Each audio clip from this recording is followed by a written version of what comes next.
नमस्कार दोस्तों, आप सभी का स्वागत है हमारे YouTube चैनल पर। आज हम बात करने वाले हैं प्रसिद्ध उपन्यास मुसाफिर कैफ़े के बारे में, जिसे लिखे हैं महान लेखक दिव्य प्रकाश दुबे ने। तो चलिए शुरू करते हैं आज की इंटरेस्टिंग जर्नी। चौ से चौमिन। ऐसा नहीं था कि सुधा ने वीकेंड पर पीजी नहीं ढूंढा। अखबार रखे रखे कब जुड़कर महीने भर की रद्दी हो जाते हैं पता नहीं चलता। ऐसे ही चंदर और काम वाली बाई दोनों को सुधा का रहना पता नहीं चला। कई बार रद्दी में पुराने खोए हुए दिन चाय के निशान के साथ मिल जाते हैं और हम ऐसे ही ना जाने कितने दिन रद्दी में कौड़ी के भाव उसे बेच देते हैं। खरीदने बेचने में हम अभी भी कच्चे हैं। पूरी ज़िंदगी पता नहीं क्या कमाने का फिक्र में हम समझ ही नहीं पाते कि बचाना क्या है और बेचना क्या।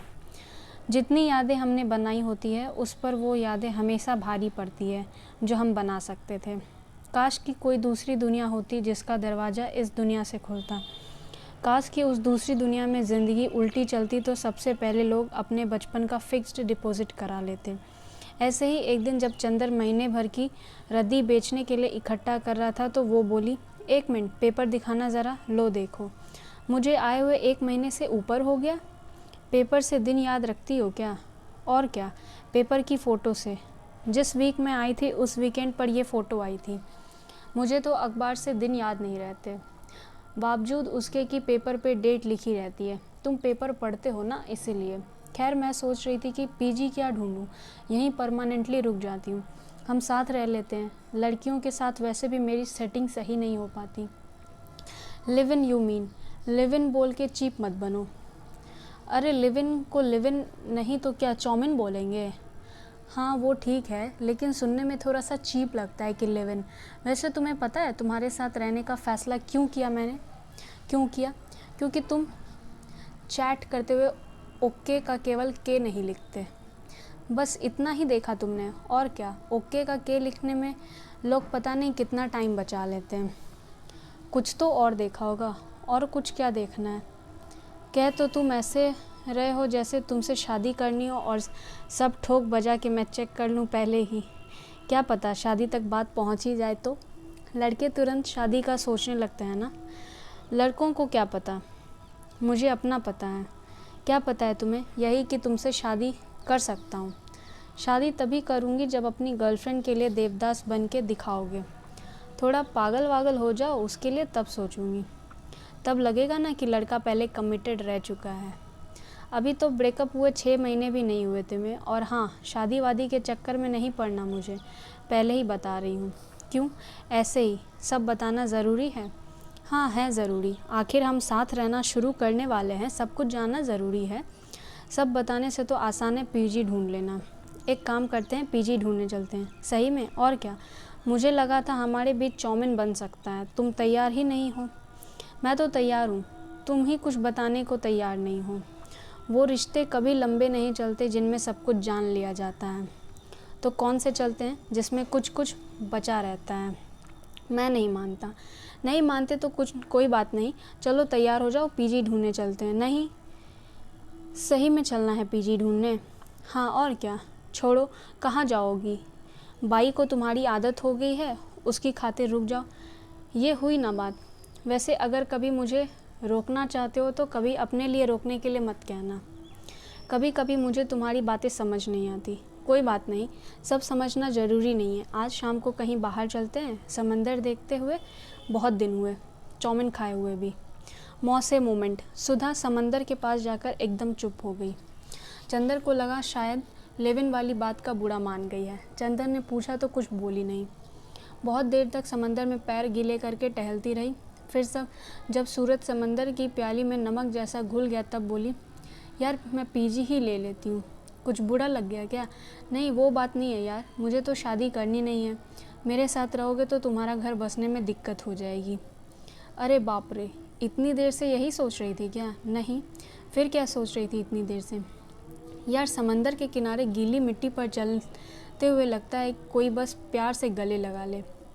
प्यार गीली रेत जैसी ही होती है। अब पैर के नीचे से फिसल जाए पता नहीं चलता। और तुम इतने फट्टू हो कि अगर मैं बोल भी दूं कि गले लगा लो तो तुम्हारी हिम्मत नहीं होगी। हिम्मत वाली क्या बात कर दी? एक बार बोल के देखो, मुझे गले लगा लो अभी तुरंत, जैसे अपनी गर्लफ्रेंड को लगाते थे। अभी? तुम फट्टू हो, रहने दो। मैं लगा लेता हूँ गले। रहने दो, वो मोमेंट चला गया। मुझे लगा था तुम मजाक कर रही हो। मैं समंदर के पास कभी मजाक नहीं करती। क्यों? क्योंकि मजाक करने से वो मोमेंट चला जाता है। समंदर के किनारे टहलते हुए सुधा ठीक वैसे जीती थी जैसे हर एक सांस में ज़िंदगी भर रही हो। समंदर किनारे टहलते हुए सुधा अपनी एक भी सांस वेस्ट नहीं करना चाहती थी। थोड़ा अजीब है, लेकिन समंदर जितना बेचैन होता है, हम उसके पास पहुंचकर उतना ही शांत हो जाते हैं। यही ज़िंदगी का हाल है, पूरा बेचैन हुए बिना जैसे शांति मिल ही नहीं सकती। सुधा और चंदर जब भी समंदर के पास जाते तो डिनर वहीं समंदर के पास शिव सागर रेस्टोरेंट में करते। सुधा का आज शिव सागर में खाने का मन नहीं था।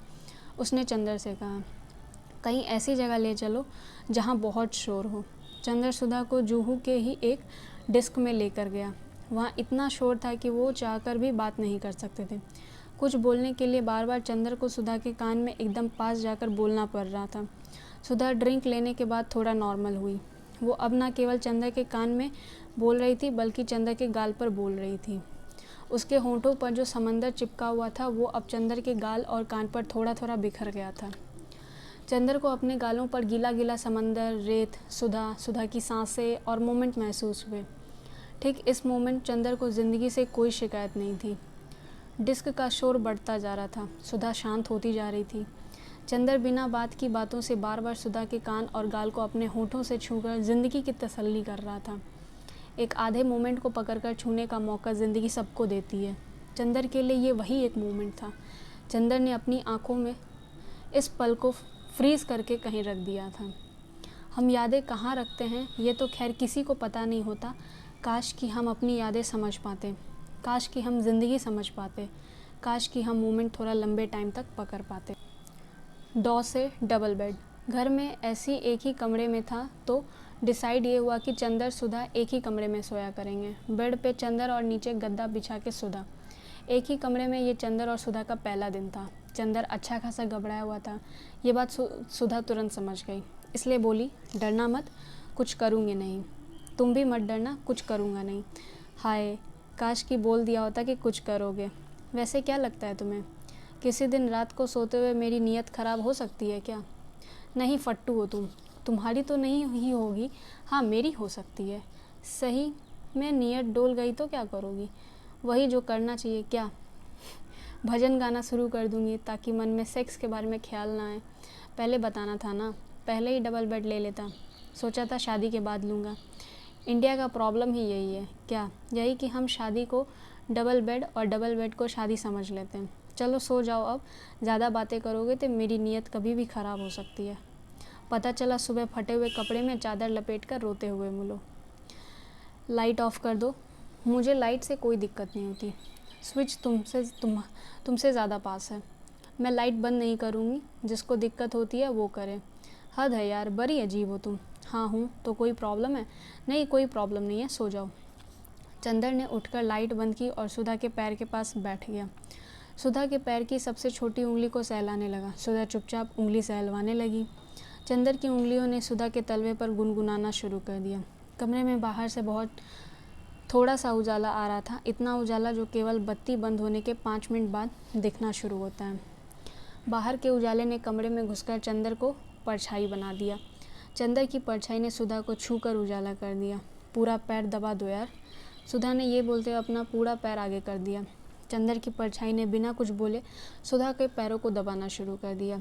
यार, बाद में मैं असिस्टेंट रखूँगी जो सोने से पहले मेरे पैर दबाएगी। चंदर ने कोई जवाब नहीं दिया। बस अब थोड़ी सी पीठ सहला दो। चंदर ने सुधा को पलटा और पीठ सहलाने लगा। ब्रा स्ट्रैप खोल दो। चंदर के लिए ब्रा स्ट्रैप खोलना कोई नई बात नहीं थी, लेकिन वो हर बार थोड़ा सा अटक जाता था। उसने कोशिश की, स्ट्रैप खुला नहीं, तो उसने दोनों हाथों से कोशिश की, अब भी स्ट्रैप नहीं खुला।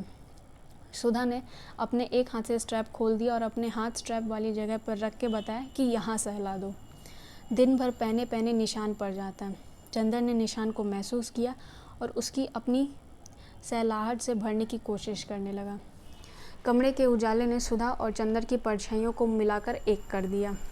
चंदर और सुधा दोनों ने एक दूसरे के समंदर को अपने होंठों से छुआ, ऐसे छुआ जिससे एक दूसरे का कोई भी कोना सूखा ना रहे। सुधा ने चंदर की महक में सांस ली। चंदर ने कमरे के अंधेरे को अपनी आंखों में भर लिया। कपड़ों ने अपने आप को खुद ही आज़ाद कर लिया और कमरे के कोने में जाकर पसर गए।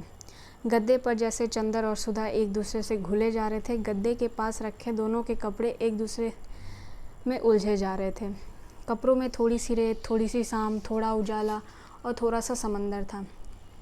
चंदर और सुधा वो महसूस कर रहे थे जो दुनिया के पहले आदमी ने दुनिया की पहली औरत के साथ महसूस किया था। ठीक उतनी देर चंदर दुनिया का पहला आदमी बन गया था और सुधा दुनिया की पहली औरत। तब तक लोगों ने बोलना नहीं सीखा था और वे बिना मिलावट किए केवल छू कर बात किया करते थे। चंदर और सुधा ठीक उतनी देर अपनी बोली, अपनी भाषा भूल चुके थे। ये जगने और सोने के बीच की वो दुनिया थी जिसमें समझ नहीं आता था कि कहाँ जाना है। दोनों नींद में थे, दोनों जगे हुए थे, दोनों बोल रहे थे, दोनों चुप थे। कपड़े सूख कर भीग चुके थे। चंदर सुधा के कंधे पर सिर रखकर छुप गया था। सुधा के बाल चंदर के चेहरे की चादर बन गए थे। एक बार में चंदर का जितना हिस्सा सुधा को छू सकता था, उतने हिस्से में सुधा को समंदर महसूस हो रहा था। दुनिया अपने वजूद पर खुश थी। रात सुबह के इंतज़ार में अपना रंग बदल रही थी। तारे छुट्टी के लिए टिमटिमाकर गिरगिरा रहे थे। सुबह ने अपने होने से पहले रात की पीठ को सहला दिया था। रात भर बेड ने चंदर का इंतज़ार किया।